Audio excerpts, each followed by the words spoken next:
Hey, this is Dr. Saila. Today I'm going to show you a budget-friendly, nutrient-rich chicken recipe. Fill 3/4 of the stock pot with water, add a little salt, place the whole chicken, cover it and cook for about an hour. Remove the chicken after it's cooked. Then you can cook the rice in the same broth after you take the chicken out. Then make the sauce with yogurt, lemon and eggs.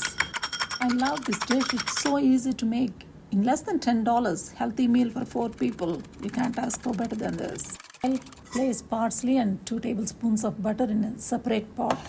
And see the rice cooked nicely. I love the way the rice tastes in this dish because it's cooked in that broth and it tastes really good. And keep that rice separate and make sure you cover it, otherwise it will dry up. I poured the broth in the same pot that has got the parsley and the butter. Now this is very important step. Slowly add 1 ladle at a time to this sauce and mix it. And after adding about 3 ladles, you can pour the whole sauce into the broth. If you don't follow these instructions, you're going to end up making an egg drop soup, which we don't want. Okay, we want this to be evenly mixed in the broth. See for the detailed recipe below.